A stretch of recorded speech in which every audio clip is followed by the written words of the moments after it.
Today I'm going to draw upon 20 years of experience in the digital innovation space and talk about how we've really tried to use that to seed it into our cultural DNA.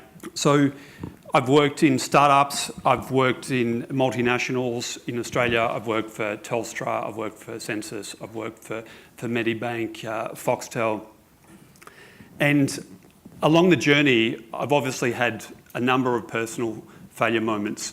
I've been in digital innovation for quite a long time, and given that digital has only really come into the fore in the last few years, at least on the C-suite radar, there's been a lot of failure along that journey. So I've also worked in startups. I worked for mp3.com.au back in the day. We raised capital, we floated on the stock exchange, and we spent sort of a year and a half building a pristine website to subsequently push out legal digital music content. The idea is that it would be the first legal digital music service in Australia, and we would push it out to Australian consumers. This was 2000, 2001, and obviously it failed. We learned pretty hard that timing is pretty much everything in many cases when it comes to innovation. And that's something I learned at 22 and something that I've sort of baked into the approach we've taken moving forward. Let's talk about AGL. A number of you probably realise we run a collection of power plants. What you probably don't also realise is that we also run the largest wind farm in Australia. We also run the largest solar farm. You can see a picture there of Nyngan. And we've been around for close to 200 years. So you would think when the question of disruption, the question of innovation reared its head a few years ago, that we would be ready. The reality is, however, we didn't have any resourcing on this front. We didn't have anyone thinking about this as a discipline. All we had is somebody who was subsequently thinking, we need to think about how we put our best foot forward. I think there was a growing awareness in the business that there was going to be increased disruption.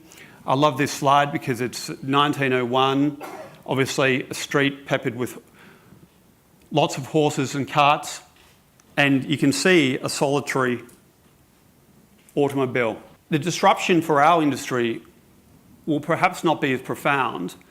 It will, however, be far-reaching.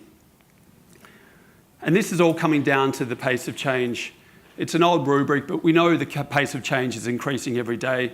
I think S&P 500 companies today will stay in the S&P 500 if they make it for about 18 years. In the 1960s, it was about 60 years. So that's another signpost that things are changing more rapidly than ever. The other challenge for us, of course, is that all organisations have smaller, more nimble competitors nipping at their heels. Not only do we have that, we also have consumers. We have consumers putting power plants on their roofs, storing sunlight, and literally, potentially, in time, disrupting what is now a $14 billion company. So the case for change for us is a significant one. It's quite easy to forget that large-scale organisations can be disrupted. And I think at times internally, we question whether the burning platform really is a burning platform. What I like to do in these times is to refresh my memory with this cover of the 2007 Forbes magazine. It's November 2007, so the 10-year anniversary of this cover was only a few months ago. It's Nokia, obviously, 1 billion customers. Can anyone catch the cell phone king? Around this time, the market cap for Nokia was around $240 billion. So clearly, there is a threat of disruption. The problem with AGL a few years ago is that we were starting from a very low base. We didn't have a mission. We didn't have a definition even internally as to what innovation was. Our mission, at least in our team, is to embed innovation in the cultural DNA. The new energy division have obviously a mission tied to strategy. Our definition, which we find to be a very accessible one, is really change that adds value. the real crux of the issue for us internally was the fact that culturally we didn't have the appetite to innovate. We didn't have permission, we didn't have protection. And when we think about culture today, which we've subsequently tried to do a lot of work around, we think about speed, we think about failure, we think about learning. We like to talk about embracing speed as a habit. And we know that some of the industry luminaries do this. If we think about Amazon and the annual letter that Bezos gives out to his employees, if you haven't read that, you should perhaps Google it because it's interesting. It's generally the same, but it talks to their North Star. He talks about this notion of disagree and commit. In many organisations today, you might move forward and say to your boss, look, I want to move forward with this product or service. I want $200,000, and they're going to force you probably to do a 30-page weighty business case and not validate the problem, and you're subsequently going to waste maybe 2-3 months speaking to some BAs and working out what opinion's telling you. It's not data, it's opinion. In Amazon, they've got a different model. They've got a model where people are set up under a construct of controlled failure. So that means you go to your boss and say, look, I've got this idea. He or she might say, look, I disagree, but I commit. I trust you, and I understand that if you fail, it's going to be negligible, so therefore we're subsequently going to back you. And that means you get faster cycle time, faster throughput, and ultimately faster feedback and faster learning. So we also try and normalise failure internally.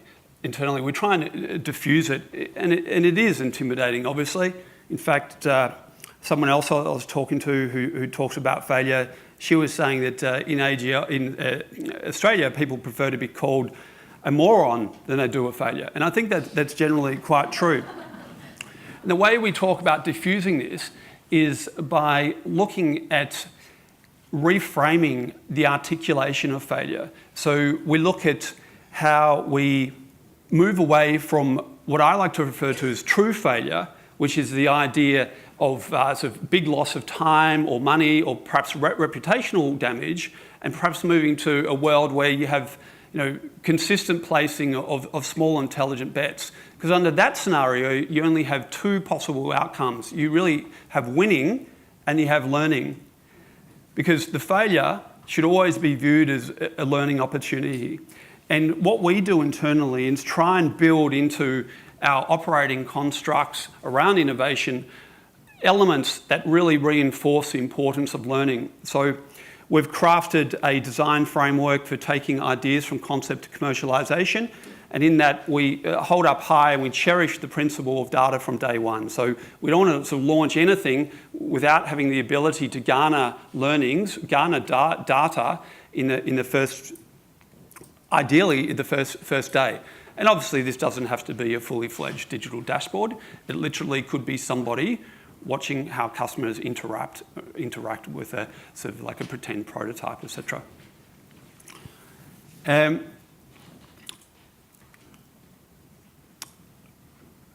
The other side of the coin from a culture perspective is obviously giving people the right skills so that they can perform in the 21st century. In this case, we do talk about lean startup and HCD, but it's not a one-size-fits-all equation. Essentially, we take what we think works for our organisation. When we talk about lean startup, we talk about falling in love with a problem, not the solution, and we probably trot out that refrain once a week and have for a couple of years, because we have a lot of hippos, highest paid person's opinion internally, people who love opinions and don't love data. And the problem is clearly everything. I'm reminded of this, again, I was in the digital music space at this time in Europe, working for a startup in London, and we were trying to move music into the space where it could be delivered over the air, so over 3G devices. So I was literally in the south of France at Meeden, the world's largest music conference, with an iPack, which is kind of like a Palm Pilot, which is kind of like an old school phone without the voice. and we had a 3G card on the back, and we were literally walking around this conference and downloadings of 20-second music clips because we didn't have the deals with the majors to actually have full songs, so we didn't have the rights.